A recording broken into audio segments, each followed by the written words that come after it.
دیکھو افطاری میں کھانا کیا ہے. رمضان جو ہے نا صحت بنانے کا بڑا بہترین نسخہ ہے. اس میں اللہ آپ کو موقع دیتا ہے ابھی کولیسٹرول کو ختم کروا دو. لیکن رمضان میں لوگوں کا موٹاپا کم ہونے کے بجائے بڑھتا ہے, کیونکہ افطاری میں طبیعت سے تیل والے پکوڑے پھوڑتے ہیں, طبیعت سے بریانیاں کھائی جاتی ہیں, چاٹ اور یہ اور وہ ایک ہی دم اتنا کھایا جاتا ہے کہ عام دنوں میں ڈیوائڈ کر کے کھاتے تھے, تھوڑا غنیمت تھی, اب ایک دم پھوڑتے ہیں, تو صحت بننے کے بجائے بگڑتی. اور رمضان میں موتیں بھی ہوتی ہیں بہت. تو اس لیے رمضان کا اللہ نے جو آپ کو پیکج دیا ہے نا, افطاری میں آپ کھائیں کیا, ہٹو بچوں ہو جائیں گے آپ 15-20 دن میری بتائی ہوئی خوراک اگر کھائیں گے, 15-20 دنوں کے بعد آپ کو ایسا لگے گا کہ مفتی صاحب جو 4 شادیوں پہ بیان کرتے تھے وہ غلط نہیں تھے, کچھ ان میں حقیقت ہے. وہ باتیں آپ کو جو بھی بری لگتی ہیں نا وہ اچھی لگنا بولو شروع, جوان ہو جائیں گے آپ. ایک کام آپ نے یہ کرنا ہے کہ آئل کو سحری افطاری سے نکالنا ہے, کوکنگ آئل. کیا کرنا ہے, بولتے کیوں نہیں, آئل کو نکالنا. زیتون کا تیل 1-2 چمچ استعمال کر لیں آپ, سمجھتے ہو, دیسی گھی بھی نہیں, گھی بھی چھوڑ دیں فی الحال تھوڑے دنوں. دیسی گھی ویسے اچھی چیز ہے لیکن چھوڑ دیں فی الحال. دنیا چھوڑنے سے پہلے بہتر ہے کہ آپ ہر قسم کا گھی, وہ زیتون کا تیل 2-3 چمچے پی لیا کریں 24 گھنٹے میں.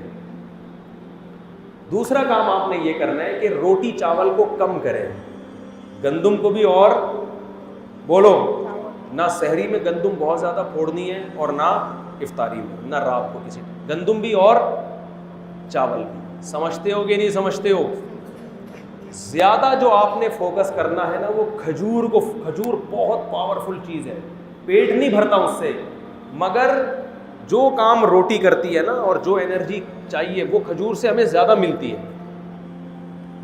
ہمارے ہاں افطاری میں کھجور کے ساتھ اتنی زیادتی ہوتی ہے کہ ایک کھجور کی سنت سمجھ کے روزہ افطار کیا اور پھر ڈائریکٹ آ گئے بریانی پہ, کولڈ ڈرنک پہ. ابے یہ پیٹ بھر کے کھاؤ یار, طبیعت سے کھاؤ, اس وقت ہضم بھی ہوگی, جزوے بدن بھی بنے گی. عام طور پہ کھجور آسان نہیں ہوتی ہضم کرنا, کھجور آسانی سے, کتنا کچھ کھایا ہوا ہوتا ہے, کھجور کے لیے میدا تیار ہی نہیں ہوتا. افطاری میں آپ تجربہ کر کے دیکھ لیں, جتنی بھی کھجوریں کھا لیں آپ کا پیٹ خراب نہیں ہوگا. تو زیادہ کھائیں کھجوریں. اور یہ کولڈ ڈرنک کو ایک طرف رکھیں آپ. اگر آپ اول تو شربت, میں تو کبھی بھی افطاری میں شربت نہیں پیتا, کیونکہ افطاری میں تجربہ ہے کہ شربت اگر آپ نے پی لیا یا پیٹ بھر کے روٹی کھا لی تو مغرب پڑھتے ہی آپ ٹن ہو جاتے ہو, کسی کام کے تراویح کے قابل تو آپ رہو گے. ٹن ٹناٹن, بس میں ہوں سنی ٹن ٹناٹن والا حساب, میں ہوں قادری سنی ٹن ٹناٹن والا حساب بن جائے گا. نہ تراویح پڑھی جائے گی نہ پڑھائی جائے گی. پیچھے دیکھو لوگ تراویح میں پہلی رکعت سے ہی جھومنا شروع کر دیتے ہیں, سو رہے ہوتے ہیں. یہ وہ لوگ ہیں جنہوں نے افطاری میں روٹی پیٹ بھر کے کھائی ہوتی ہے, چاول پیٹ بھر کے. اگر یہ چاول یا روٹی سے پیٹ نہ بھرتے, کھجوریں کھاتے یا اور کوئی چیز کھا لیتے, مکئی کھا لیتے, لوبیا کی چاٹ کھا لیتے, لوبیا کھائیں اس کی چاٹ بنا کے, وہ مزے کی بھی ہوتی ہے. سفید چنے بھی کھا لیں وہ بھی ٹھیک ہے. کاربوہائیڈریٹ جو ہے نا وہ کم ہونا چاہیے. کارب والی چیزیں کیا ہونی چاہیے, ایسی چیزیں جن میں نشاستہ ہوتا ہے, مٹھاس ہوتی ہے. جیسے روٹی میں تو بہت کارب ہے نا, چاول میں بہت کارب ہے, یہ کم کھائیں. باقی آپ دالیں کھائیں, آپ چاٹ کھائیں, بے شک سفید چنے کی چاٹ کھا لیں, دہی بڑے کھا لیں, تو کوئی اتنا مسئلہ نہیں ہے. جائیدادیں کھا کے بیٹھے ہوئے ہوتے ہیں لوگ, دہی بڑے آرام سے ہضم ہو جائے گا. تو یعنی کچھ بھی کھا لیں آپ افطاری میں, بہتر ہے کہ کھجور زیادہ کھائیں. ایک سیکنڈ, لیکن آپ نے افطاری میں روٹی اور چاول کم, تو 3-4 دن آپ کو ٹینشن ہوگی, اس کے بعد عادی ہو جائیں گے, پھر مزہ آنا شروع ہوگا کہ یار کیا طبیعت ہلکی پھلکی, آنکھوں میں روشنی تیز ہو جائے گی آپ. تو سحری میں بھی آپ نے روٹی اور چاول کو کم کرنا ہے اور آئلی چیزوں کو, اور افطاری میں بھی روٹی چاول کو آپ نے کم کرنا ہے. جب بھوک لگے لوبیا کی چاٹ کھا لی یا سفید چنے کی چاٹ کھا لی یا کالے چنے کی چاٹ. پکوڑے بھی اتنا کوئی مسئلہ نہیں کریں گے, پکوڑے بھی کھا, بیسن ہے نا وہ بھی اتنا مسئلہ نہیں کرے گا پکوڑا. زیادہ جو ٹینشن دے گی نا آپ کو روٹی اور چاول, اور یہ کولڈ ڈرنک اور شربت پیو ٹن. جس خوراک کو کھانے کے بعد انسان ٹن ہو رہا ہے نا, سنی ٹن ٹناٹن بن رہا ہے, تو سمجھ لو یہ خوراک آپ کی باڈی میں فیٹ پیدا کر رہی ہے. یہ خوراک کیا کر رہی ہے آپ کی باڈی میں؟ یہ اصول یاد رکھو. شربت پیتے ہی ٹن ہوتی ہے, طبیعت کی نہیں ہوتی, نہیں ہوتی تو تجربہ کر کے دیکھ لیں. اس کا مطلب یہ کیا پیدا کر رہی ہے؟ فیٹ. یہ باڈی کو موٹا کر رہی ہے. روٹی کھاتے ہی طبیعت کیا ہو جاتی ہے؟ ایک دم آدمی کو غنودگی. یہ کیا کر رہی ہے؟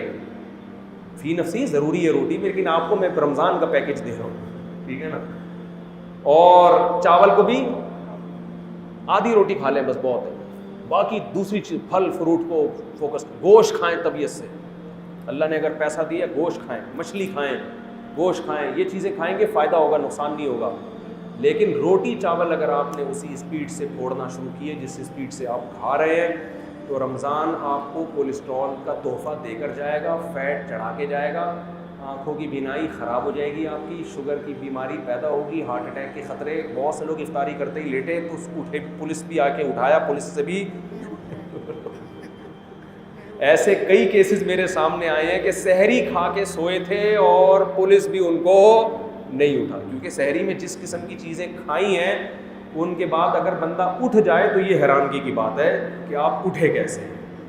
آپ نے تو اٹھنے کا کوئی آپشن, کھجلا کھا رہے ہیں سحری میں, اتنا آئل سے بھرا ہوا ہوتا ہے, پینیاں کھا رہے ہیں, اور یہ آئل بھی مارکیٹوں کا آئل جس کا پتہ نہیں ہے کہ یہ کس چیز کا تیل ہے. تو اس لیے تھوڑا سا اپنے آپ کو تمیز سے لے آئیں نا. لیمن پیا کریں, اور وٹامن سی ملتا ہے, تو اس سے آپ دیکھو ایسے نتھر جاؤ گے, ہٹو بچو ہو جاؤ گے.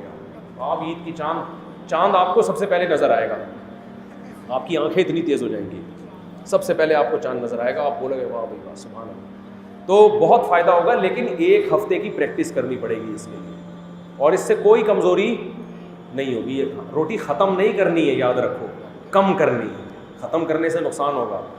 چاول بھی ختم نہیں کرنا ہے, بہت کم کرنا ہے. باقی گوشت کو زیادہ فوکس کرنا ہے, دودھ پیے, گوشت کھائیں, کھجوریں کھائیں, اور شربت نہ پئیں. چینی کا استعمال بولو بالکل لائف سے ویسے ہی چینی نکال دینی چاہیے. تو یہ بڑا خاندانی پیکیج ہے, بڑا مزہ آئے گا آپ کو. جی کیا کہہ رہے ہیں آپ؟ دیکھو ایک بات یاد رکھو, ایک ٹائم کھایا کرو. افطاری میں بھی کھا رہے ہیں, پھر مغرب کی نماز پڑھ کے بھی کھا رہے ہیں, یہ پاگلوں والی حرکت ہے. وہ تو بہترین, یہ تو بہت اچھا کام ہے. میری تو عادت ہے, ہاں مجھے پتہ ہے, میری تو عادت ہے, میں ہمارے یہاں 15 منٹ بعد مغرب کی نماز ہوتی ہے, میں افطاری میں کھا لیتا ہوں جتنا کھانا ہوتا ہے, اس کے بعد بس ختم. بہت اگر کبھی تراویح کے بعد بھوک لگی تو کھا لیا, ورنہ نہیں. لوگ کیا کر رہے ہیں, پہلے افطاری میں کھاتے ہیں, پھر مغرب کی نماز پڑھ کے آئیں گے, پھر جا کے کھانا کھائیں گے. حالانکہ ان کو پتہ ہے کہ ہماری بھوک, کیونکہ جب وقفہ آتا ہے نا تو بھوک نہیں رہتی پھر, تو یہ پیٹ خراب ہوتا ہے. رمضان میں بیماریاں کم ہونے کے بجائے بڑھتی ہیں, تو رمضان بدنام ہوتا ہے اس سے. وہ حالانکہ رمضان کا قصور نہیں ہے, وہ آپ کا اپنا قصور ہے. تو اگر آپ نے افطاری کے فوراً بعد کھانا کھانا ہے تو افطاری میں 2-3 کھجوریں کھائیں, نماز پڑھیں, پھر کھانا کھائیں. لیکن اگر نہیں ہے تو پھر تمیز سے کھانا کھا لیں, اور مسجد کے امام کو بولیں کہ تھوڑا لیٹ پڑھا دو بھائی, کوئی بھاگے نہیں جا رہے یار, تھوڑا 1 مہینہ ہے, کھانے تو دو تمیز سے. وہ بھی کھڑے ہوئے ہوتے ہیں مؤذن صاحب, بس ادھر آدھا جلدی جلدی کھا رہا ہے اور ادھر اذان کی آواز آ گئی, جگالی کرتے ہوئے آ رہے ہوتے ہیں مسجد میں. میں نے تو دیکھا چلتے چلتے دسترخوان سے پکوڑا پکڑ رہے ہوتے ہیں, جماعت کی پڑھنی اور چلتے چلتے ہر ایک پکوڑا. تو یہاں مغرب کی نماز میں تاخیر جائز نہیں ہے, لیکن ایک عذر ہے. تو ہم تو کوشش کرتے ہیں اذان اور مغرب میں کم از کم 15 منٹ میں بھی جس کم وقت کا پیٹ نہ بھرے نا, تو یہ پیٹ نہیں ہے, یہ لالو کھیت ہے. یہ کچھ بھی کھائے گا اس کا پیٹ نہیں بھر سکتا. اس کو فوکس کریں, بہت فائدہ ہوگا انشاءاللہ, صحت بڑی خاندانی ہو جائے گی. اللہ عمل کی توفیق عطا فرمائے.